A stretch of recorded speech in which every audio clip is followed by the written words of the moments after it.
नेता प्रतिपक्ष माता प्रसाद पांडे आज अयोध्या दौरे पर पहुंचे। यहां सपा नेता आशीष पांडे उर्फ दीपू पांडे के रक्तदान शिविर का उद्घाटन करने के बाद उन्होंने मीडिया से कई मुद्दों पर बात की। पश्चिम बंगाल चुनाव पर उन्होंने कहा कि नतीजे से पहले सिर्फ संभावनाएं ही जताई जा सकती है, लेकिन उन्हें ममता बनर्जी की सरकार बनने की उम्मीद है। आईपीएस अजय पाल शर्मा पर निशाना साधते हुए उन्होंने कहा कि उन्हें एनकाउंटर स्पेशलिस्ट और भाजपा का करीबी बताया। साथ ही चेतावनी भरे लहजे में कहा कि समय आने पर सब देखा जाएगा। त्वरित विकास योजना में भेदभाव का आरोप लगाते हुए कहा कि भाजपा विधायकों को 5 करोड़ रुपए मिलते हैं, जबकि विपक्ष के विधायकों को सिर्फ 1 करोड़ रुपए दिए जाते हैं। नेता प्रतिपक्ष होने के नाते उन्हें 2 करोड़ 95 लाख रुपए मिलने की बात कही और बताया कि इस मुद्दे पर वे मुख्यमंत्री को भी पत्र लिख चुके हैं। महिला आरक्षण बिल को लेकर सरकार पर हमला बोला। कहा कि सरकार जल्दबाजी में फैसले ले रही है और महिलाओं के हितों को लेकर गंभीर नहीं है। वहीं समाजवादी पार्टी को महिला आरक्षण का समर्थक बताया। 2027 के विधानसभा चुनाव को लेकर दावा किया कि सपा की सरकार बनेगी और अखिलेश यादव ही मुख्यमंत्री बनेंगे। आज आप यहाँ पर आए क्या देखिए, आशीष पांडे दीपू का जन्मदिन है। वो हर जन्मदिन पर लोगों से प्रेरित करके कमजोर वर्गों को जिनको खून मात्रा में नहीं उपलब्ध रहता है, ये खून दिलाने का काम करते हैं। ये जब जब इस प्रकार का आयोजन करते हैं, मुझे बुलाते हैं, कभी कटहरी में किया, कभी यहाँ किया, इसीलिए इनके जन्मदिन की बधाई दी जाए। बंगाल चुनाव की अगर बात की जाए तो बंगाल चुनाव समाप्त हो चुका है, कैसा रहा चुनाव? क्या बंगाल चुनाव की बात करें, अभी बंगाल का चुनाव का जब रिजल्ट आ जाएगा तब मैं कुछ बताएंगे। कैसा रहा? जो अंधकार में है, जो आएगा वो पता चलेगा। तो दूसरी बात अगर बात की जाए तो जो चुनाव में लगाए गए, देखिए, अजय पाल शर्मा रोज धमकाते हैं दूसरों को। हमारे सूबे में इनकाउंटर स्पेशलिस्ट माने जाते हैं। अब वो भाजपा के बहुत चहेते अधिकारी है। जब कभी समय आएगा तो वो अपना देखेंगे क्या होगा। अच्छा, विधानसभा में एक सवाल आई है कि जो विपक्ष के हैं विधायक उनको 1 करोड़ दिया जा रहा है और जो पक्ष में उनको 5 करोड़ दिया जा रहा है। इसको मैंने मुख्यमंत्री को चिट्ठी लिखी। तो त्वरित योजना का कार्यक्रम है। अपने क्षेत्र में कितनी सड़कें हैं, कितना क्या है, उसके लिए एस्टिमेट बना के भेजा जाता है। मुख्यमंत्री ने अपने सरकारी विधायकों को, जो भाजपा के, उनको 5 करोड़ दिया और विपक्ष को 1 करोड़ दिया। अब मैं नेता विरोधी दल हूँ तो मुझे 2 करोड़ 95 लाख।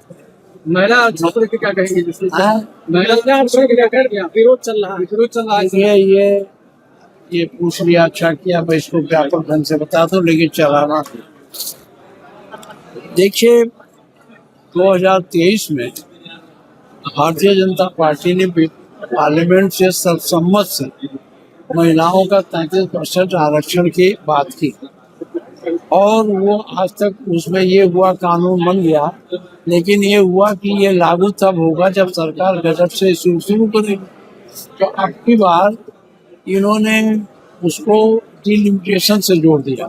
ये हुआ था कि ये जो नया परसीमन, नई जनगणना होगी, उसके बाद परसीमन कराया जाएगा और उस परसीमन से आयोग के माध्यम से नए क्षेत्र बनाएंगे, ये लागू होगा।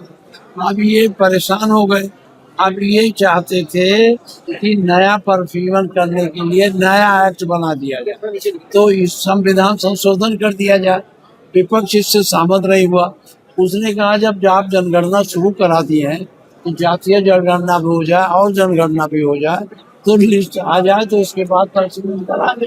ये जल्दी चाहते थे, इनके पास संख्या बल था नहीं, इनका प्रस्ताव गिर गया। तो ये इसलिए है जैसे कि सियानी बिल्ली खंभा नोचे कहावत है, वैसे सरकार के लोग जब अपना विधेयक नहीं पास करा पाए संशोधन विधेयक, तो जगह जगह निंदा, प्रस्ताव, जन आक्रोश ये दिखाते हैं। ये इनका प्रचार है। ये न तो आरक्षण देना चाहते हैं और ना ही महिलाओं के लिए कुछ करना चाहते हैं, केवल उनको बजा के रख। अगर आरक्षण देना है तो हम लोग कहते हैं जो वर्तमान में संख्या है किसी पे 30% लागू कर दो, किसी पे पार्लियामेंट में लागू कर दो, असेंबली में लागू कर दो, तो जनगणना कराएंगे, तो जनगणना हो तो ठीक से जनगणना हो जाए, तो जनगणना भी नहीं होने देंगे, वैसे अपने मन पर। इसीलिए विधेयक इनका गिर गया। समाजवादी पार्टी या कोई विपक्षी पार्टी महिला आरक्षण के खिलाफ नहीं है, क्योंकि आरक्षण का विधेयक 2023 में ही पारित हो चुका। केशव प्रसाद मौर्य जी कह रहे हैं कि 27 के चुनाव में सबसे पूछना चाहता हूँ, पहले वो कोई चुनाव जीत के आए, वो खुद है साफ है, वो चुनाव हार गए हैं हमारे पार्टी के एक महिला कार्यकर्ता से, तो चुनाव खुद नहीं हार गए, तो साफ वो होंगे कि हम लोग हैं? वो तो पहले ही साफ हो गए। अच्छा, जब वो एक तरफ कहते हैं हमने माफिया खत्म कर दिया, आप दोहरा जमान देखो, एक तरफ बोलते हैं कि हमारे यहाँ कोई माफिया रह नहीं गया, और दूसरे तरफ कहते हैं समाजवादी माफिया। तो माफिया है क्या? माफिया जो सबसे ज्यादा है वो भारतीय जनता पार्टी में है, और वो सरकार के संरक्षण में है, और एक वर्ग विशेष के, एक जात विशेष के। चलिए,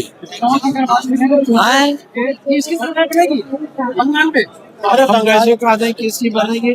देखिए, चुनाव का रिजल्ट नहीं जब तक आता है तब तक संभावनाओं की बात होती है। तो संभावना तो ये है कि ममता की सरकार बनेगी। आज मैंने पढ़ा इन्होंने 72 पोलिंग उसके क्षेत्र में पुनर्मतदान का आदेश किया है।